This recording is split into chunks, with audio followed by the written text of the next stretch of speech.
सबके मुंह पर ये बात आती है कि जो बदलाव हुआ है वो मोदी जी के कारण हुआ है। मोदी जी ने अनेकों योजनाएं, चाहे वो हमारी महिलाओं के लिए है, चाहे हमारे युवाओं के लिए है, चाहे किसानों के लिए है, चाहे गरीब कल्याण के लिए है, चाहे बेटियों के लिए है, उन्होंने निरंतर 20-20 घंटे तक जागकर देश में ऐसी योजनाएं चलाई कि आज गर्व से हम कहते हैं कि भारतीय हैं। उन्होंने चाहे धारा 370 है, सर्जिकल स्ट्राइक, इस सैनिकों के सम्मान में, क्योंकि पहले कहीं ना कहीं दुश्मनी ताकतें वो बढ़ती जा रही थी और हमारे देश के अंदरूनी लोग ही उन्हें बढ़ावा दे रहे थे। परंतु 2014 के बाद कहीं ना कहीं हमारे देश के दुश्मनों के मन में ये डर जागा है कि अब देश का चौकीदार चौकन्ना है, अब देश की तरफ कोई आंख उठाकर भी नहीं देख सकता। माननीय मोदी जी, आपका देश हमेशा आभारी रहेगा, क्योंकि आपने 140 करोड़ भारतीयों की चिंता करते हुए उनको साथ में लेकर, चाहे कोई भी दौर रहा, चाहे कोविड का दौर रहा, चाहे यूक्रेन की लड़ाई रही, जिसमें हमारे बच्चों को उस युद्ध में से सुरक्षित निकाल कर लेकर आए, चाहे हमारे सैनिक कहीं दूसरे देशों में फंसे हुए हैं उनको लेकर आए। मोदी जी, आपके आने से ये सारे कार्य संभव हो पाए हैं और आज जरूरत है देश का नेतृत्व वही देश का लाल करे जो देश को विकसित बनाने के लिए संकल्प लेकर बैठे हुए हैं कि 2047 में हमारा भारत पूरी तरह से विकसित होगा, भारत का गौरव और सम्मान विश्व में 1 नंबर का होगा।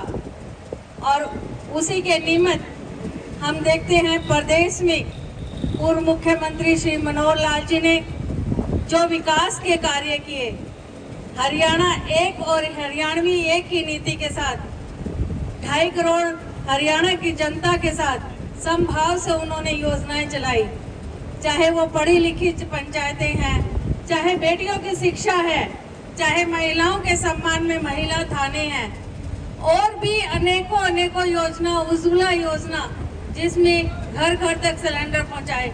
आज बिजली 24 घंटे हमारे शहरों में, हमारे गाँव में रहती है।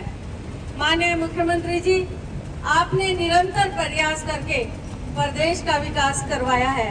करनाल वालों के लिए तो बहुत सौभाग्य की बात है कि आपने ऐसे विधायक को चुना जिसका नाम प्रदेश में नहीं देश में जाना जाता है, और आज हमारे बीच में वो लोकसभा के प्रत्याशी के तौर पे आए हैं। आज हमारी जिम्मेदारी बनती है कि उन्हें बड़े मैंडेट के साथ जिताकर मोदी जी के पास लोकसभा में भेजे। निश्चित तौर पे हमारा भाव है कि वो एक बड़े पद पर माननीय मोदी जी के साथ मिलकर देश की योजनाओं में सहयोगी रहेंगे। और आपने जिस तरह से करनाल की जनता के साथ न्याय करते हुए, करनाल की जनता चाहती थी कि हमारा सीएम सिटी का ये ताज बरकरार रहे, आपने वर्तमान के मुख्यमंत्री श्री नायब सिंह सैनी जी को हमारे प्रत्याशी के तौर पे, विधानसभा के प्रत्याशी के तौर पे हमारे बीच भेजा है। सौभाग्य है करनाल वालों का, जिस तरह से कर्मठ, तेजस्वी और ओजस्वी हमारे मुख्यमंत्री जी हैं। माननीय मनोहर जी ने जो करनाल के लिए, प्रदेश के लिए सपने देखे हैं, उन्हें पूरा करने के लिए पूरी तरह से प्रतिज्ञारत है। माननीय नायब जी, आप संगठन से जुड़े हुए और आप जिस तरह से बूथ के कार्यकर्ता से एक मुख्यमंत्री के पद तक पहुंचे हैं, आपकी मेहनत, लगन और निष्ठा ये कार्यकर्ताओं के लिए एक प्रेरणा है। और निश्चित तौर पे करनाल वालों का सौभाग्य है कि अब की बार आप लोग 2-2 वोट करेंगे। आपके पास 2 ईवीएम मशीन होंगी।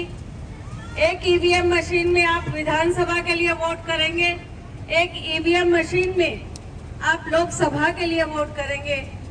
आप विधानसभा के लिए हमारे प्रत्याशी माननीय नायब सिंह सैनी जी को विधायक के तौर पर चुन के उन्हें विधानसभा में मुख्यमंत्री के तौर पर आप देखेंगे कि किस तरह से वो प्रदेश का विकास करवा रहे हैं।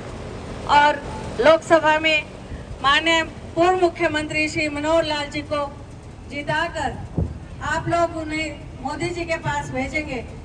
निश्चित तौर पे यहाँ आप लोग बैठे हैं, माननीय हमारी बहन सुमन जी भी नहीं आ पाई, परंतु फिर भी आप लोगों ने भाव जताया है। इसके लिए आपका आभार व्यक्त करती हूँ कि आपने हमारे पार्टी में, हमारे नेताओं में जो आस्था जताई है। और निश्चित तौर पे आप लोगों से एक अपील जरूर करना चाहूँगी कि गर्मी का समय है, आप गर्मी के समय में ये ना सोचें कि आप लोग जीत रहे हैं, एक वोट से क्या होगा। आप लोग वोट डालने जरूर जाएं, और आप जब वोट डालने जाएं तो कमल के फूल पर वोट देकर इतने बड़े कमल खिलाएं कि उनकी खुशबू से ना केवल हमारा करनाल परंतु हरियाणा और देश महके।